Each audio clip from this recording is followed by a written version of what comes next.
everybody. I'd like to welcome everyone and anyone to this podcast.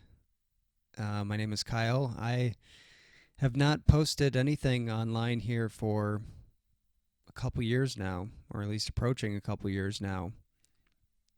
And at least here on YouTube, where this is going up, might be going out on other platforms, but I'm not exactly sure about that now. Not exactly sure about this podcast, other than I felt that I needed to get back on here and talk about some things that I think are important to think about, especially considering the time we're living in and everything that's going on in the world. Seems to be getting crazier and crazier out there, and I think there are some things that we really need to focus on to be able to move forward. And one of those topics was how you can know that God exists. I think there's a lot of ways you can approach this subject, and like intelligent design and things like that, history. But I think one of the ways, and the easiest way, is to approach it logically. And what I mean by that is that there are a lot of immaterial things that affect us in our everyday lives, or that we think about. And if we just think about those things a little deeper, then I think we can really get to the heart of this subject that I'm talking about right now. So, for example, everyone seems to see things getting worse and not better. And whether it be in a pandemic or whether it be when everything's kind of smooth sailing, still universally, human beings want their lives to get better and not worse. And it doesn't matter how you subjectively think about those things, the concepts are still there. We want our lives to be better and not worse. And the thing about those concepts is that they can't exist without an outside standard for best.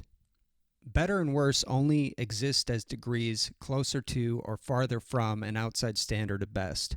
And it has to be something outside of yourself, because you have to go towards it. So it's got to be beyond humanity, and it has to be beyond any planet, because even if you blasted off to Mars, you still have to be able to get better. And that means that the standard itself has to be beyond Mars. It has to be beyond this universe. That standard also must be a person, because it's persons that judge themselves against this standard. So the standard itself has to be beyond the universe and also has to be a person. And then you judge yourself against that standard. So when we put all these things together, it quickly becomes apparent that the only possibility for the identity of the standard is that best equals God. And if you want to say that God doesn't exist, that's fine, but the problem is that you will never be able to make your life better, because better doesn't exist. And worse doesn't exist. It makes life pretty much meaningless when you take God out of the picture to set that standard. But the thing is, everyone seems to have this idea that they do want their lives to get better, and I think this is a homing beacon that points us back towards that standard. It's something ingrained in ourselves. And if we want to get better, then we have to seek for what's best, and that's literally going to translate into seek for God. I talked about this in a past video on this YouTube channel, but that's really the secret of life, is to seek for God. If you really want to make things better for yourself and for the people around you, that's what you have to do. Nothing else logically makes any sense. And again, if you want to say that God doesn't exist, then better and worse become created gods that we have invented in our own heads. But the thing about created gods is that created gods don't exist. And so if we've just invented these concepts, then they don't really exist. We require that outside standard for these things to exist. So if God is what is ultimately best, and seeking for God is what we logically have to do to get better, then if we want to figure out what the truth is here, all we really have to do is to go to a search engine like Yahoo or Google or whatever and just type "seek for God" and then hit enter. And whatever comes up first is going to be the truth. Because if God is all powerful, which is logically he would have to be because all power has to stem from some source, then he's going to get that message and have it be something that is accessible in a very mainstream level. And when you type in "seek for God" and hit enter, there's only one thing that's going to come up, and it's going to be one book, and that book just so happens to be the Bible. And the Bible is also just so happens to be the most translated, most published, best-selling, most quoted book in the English language, at least.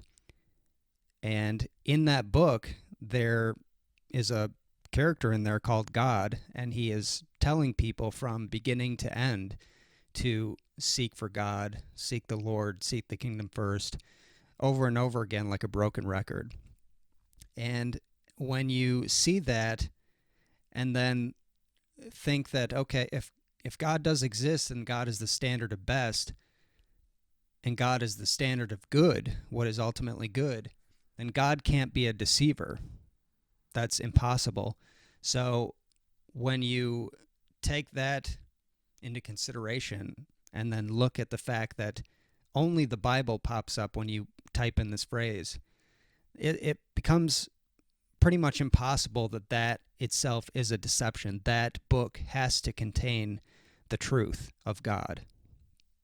And I'll just highlight just one passage that happened to pop up in my head. Psalm 14:2, "The Lord looked down from heaven upon the children of men to see if there were any that did understand and seek God." So that's the first way that you can know that God exists, that if you think you can actually make your life better or anyone's life around you better or help them in any way, then God has to exist to set that standard. And so the evidence for that standard existing is the fact that we even think that we can make our lives better. That just points us towards some outside standard. It's interesting that in reading the Bible, if you go to a passage in Ecclesiastes 12:13 to be specific, it says, "Let us hear the conclusion of the whole matter. Fear God and keep his commandments, for this is the whole duty of man." Once you kind of see that, it kind of really eliminates a lot of the garbage that we surround ourselves with or think about or spend time doing, and really drives things down to a very specific point that we have to think about, that how are we utilizing our time on this earth? Because the reality is that you could spend your whole life learning about kayaking or whatever, but the question is whether or not you should. If there is no God, then you can do literally anything in life and nothing is a waste of time. You could sit on the couch and eat Doritos all day and do nothing, and it's not a waste of time because you can't know you're wasting time without a standard to point out that you are wasting time. That's where God comes in. God has to exist and show you what's best in order for it to be possible to live a truly fulfilling life, because if God doesn't exist, there's nothing to judge humanity by to see who's wasting time and who's not. So for you to even be able to live a fulfilling life, God has to exist, because there has to be some standard to judge oneself against. And without that standard, you can't judge yourself against anything, and so life literally becomes meaningless. These concepts, again, they become created gods. They become things that don't exist. And the good thing is that we have these things inside ourselves telling us that there is an outside standard, because we really shouldn't have any of these concepts within us at all. I mean, they just shouldn't be there, but they're there pointing us home, really. And we really need to focus on that, because are we wasting our time or are we not? Are there things we should be doing and should be focusing on? Well, I mean, if the Bible is true, which you can get to if you just think of the concept of getting better and going towards what's best, seek for God, seek for what's best. If the Bible is true, then that verse I read out of Ecclesiastes is going to be pretty important and something that we really need to tackle and spend our time, or at least making it a priority, because if Ecclesiastes is true, then we can all look at our own lives and quickly realize that we are wasting quite a lot of time with things that might not be that important. And I think the reason we waste so much time is because we're constantly avoiding life. We're constantly avoiding our own mortality. And so we just waste time playing miniature golf or bowling and making that, a priority, when in reality we can die at really any moment. And where are we going? Where have we come from and where are we going? These are questions we need to answer, not only for ourselves, but for the people around us, the people we say we care about. If this book is true, the Bible, it gives the possibility to be, to enter into a reality where you're living eternally with your loved ones. So if that's possible, why are we not trying to figure that out first before we do anything else? Because every one of us has a problem. We are mortal. We're not going to last forever. So I think it's important that we figure this out for not only ourselves, but for those around us. Because if it's possible to end up in a place where you're with your loved ones for eternity, then, what else is there that is more important than that, truthfully? And that brings us to another logical way that you can know that God exists. And this employs a couple of different things. One is justice and one is forgiveness. Everyone, I think, in today's time is crying out for justice in different ways and for different things, but the truth is that, again, without an outside standard for justice, then justice doesn't really exist. It will change, just depending on the city or state or country you are, or just happen to be in. And without an outside standard, there's nothing to say who's right or who's wrong, who's more just and who's not. And again, if you were to blast off to some other planet, like Mars or wherever, would justice really exist there? Does it really exist or not? Without an outside standard, it's not going to exist at all. Again, it's going to become just a created God in our own heads, and so it wouldn't exist. So if you think justice exists, then you think God ultimately exists, and God sets the standard for ultimate justice. And if God exists as the standard for best and the standard for what is good, so that by God existing, evil can exist as, when you're deviating from that standard of ultimate goodness, you get evil. So if God exists as ultimate good, that actually creates a problem, because if ultimate justice exists, then the wrongs of the world have to be paid for. But if God is ultimate goodness, then he has to offer forgiveness, because forgiveness is a good thing. I think that if you just analyze that within your own self, just unburdening yourself with by being able to forgive someone is just a good thing. I think you can even look at that psychologically or in the field of psychology and see that forgiveness is a good thing and that there are good things about it. So if God is ultimate goodness, then he has to offer forgiveness to people, but how do you punish for all the wrongs while forgiving? Like, those two things don't mix. God can't forgive someone or just do a blanket, forgiveness of everyone, because that's not fair and that's not just. It's like if you had someone steal your car and then you went into court and the judge just forgave the person that stole your car. He's like, I just forgive you. And you're just sitting there like, well, what about me? He stole my car. So God can't just forgive people.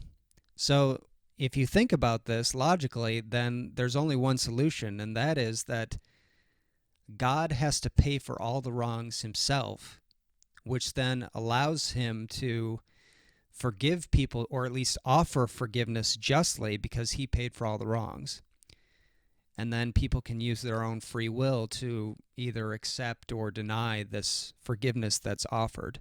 So if justice really exists and forgiveness and goodness are real things, then, and God sets the standard for ultimate justice and ultimate forgiveness, then what logically has to happen is that God has to pay for all the wrongs, and then that allows him to ultimately be able to offer forgiveness. And when you look at, again, if you look at all the belief systems of the world, there's only one story that matches up to the logic, and that's in the Bible, and that story is the gospel message. That's the story of Jesus and his crucifixion and his resurrection. So if, again, God is ultimate goodness, then God exists, then God can't be a deceiver. So that message, it's impossible. It becomes impossible that message is a deception. It has to be the truth. So just by justice being a real thing, you can know that God exists. And you can wipe away any other belief system as a possibility because of what has to happen, and the equation of free will plus right and wrong plus justice plus forgiveness, as this will equal the requirement that God will need to make a payment for the wrongs of the world.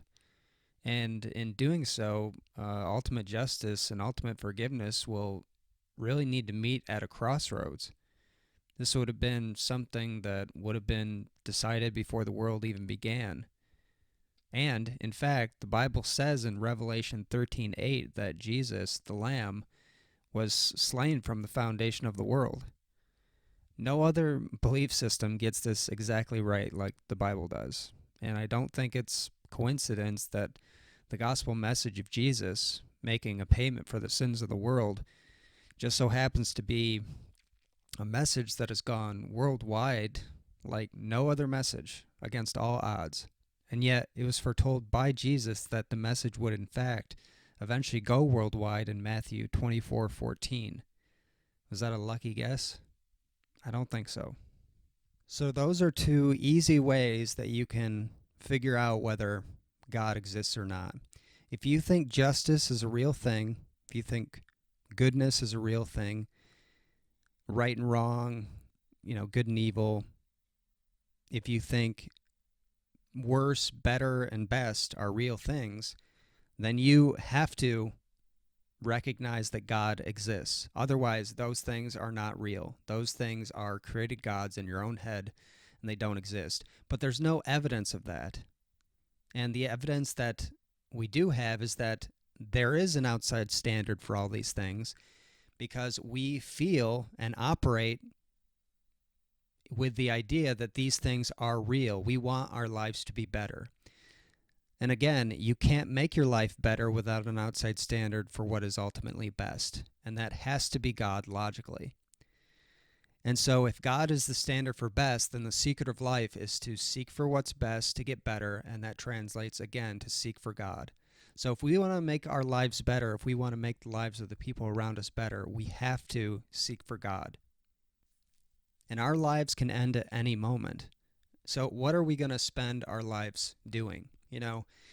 It's interesting because if you go to the Bible again and you go to the words of Jesus in John 15:13, Jesus says, "Greater love hath no man than this, that a man lay down his life for his friends."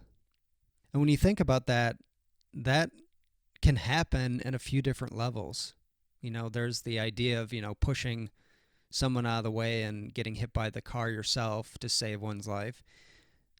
But there's also the idea of taking the time that we could utilize for our own selves, and instead of using it to, prop up ourselves or boost up ourselves or, make ourselves shine or whatever in the eyes of other people, that we use it instead and put our own selves second for the sake of other people. So if you have, friends or children or grandchildren or whatever, I think we all need to recognize that what we really have to do is put ourselves second. We have to figure out if these things are true or not. People can be gifted with many different things, musically or mathematically or whatever. There's a lot of different things that a lot of different people are gifted with. But should we use those gifts to highlight ourselves or to try to get to the bottom of this subject that I'm talking about tonight? Because when I look at it, it seems to me that this is really the only thing that matters. If we're just waiting to die, we're just living a meaningless life and just going to enter into nothingness, then it really doesn't matter what we're doing. Again, if you don't have a standard, you can't waste time because you have to have a standard to know whether you're wasting time or not. And if God exists and these logical ways are pointing towards the Bible and Jesus, then we really need to spend our time seeking these things out if we really care about the people around us. If we really care about the people around us, we need to make this the top, the top in our list of priorities, because if you see someone drowning, even if you throw out a rope and they don't grab it, you should want to at least throw out the rope. It's up to them to grab it or not, but why would you not do that? And this is what we're talking about when it comes to this subject, because this book makes a few statements very clear. One is that God exists.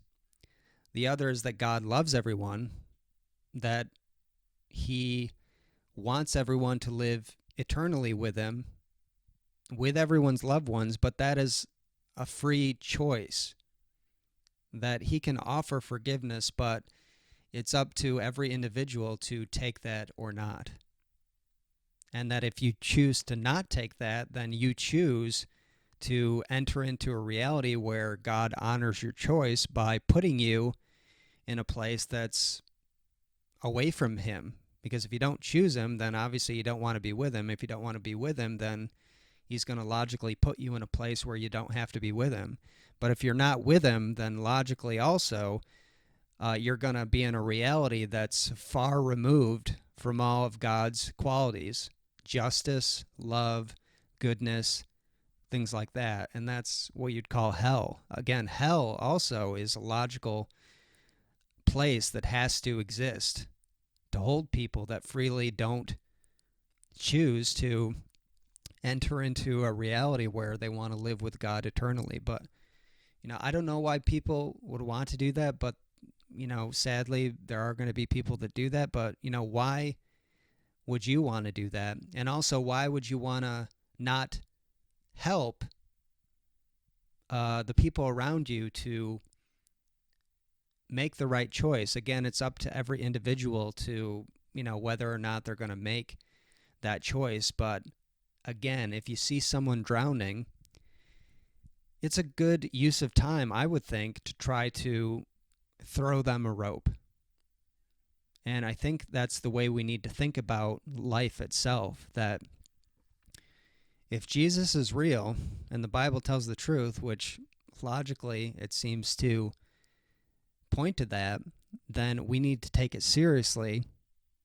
And we need to take it seriously not only for our sakes, but for the sakes of, everyone else around us. Specifically, you're going to be thinking about your own family and friends. We all need to invest more in that, myself included. And that's why I'm doing this podcast right now, because I want to get some of these ideas out there for people, because when you look out at the world, it doesn't seem like everything is getting better. It seems like everything is getting worse. And maybe the reason for that is because people are going farther and farther away from God. And I think that that's the reason why we're in the shape that we're in. But that doesn't mean that it has to be the shape that you're in personally, and that doesn't mean that it has to be the way it's going to be for the people around you, because you can utilize your time and start looking into these things that I'm talking about to try to help yourself, to try to better yourself, and to try to better the lives of the people around you truly. Because if God exists as the standard for best, then we can look at the activities or the goals that people have, or we have had in the past, or looking to have in the future, and really be able to understand whether these things are things that we should be spending time doing or trying to achieve or not.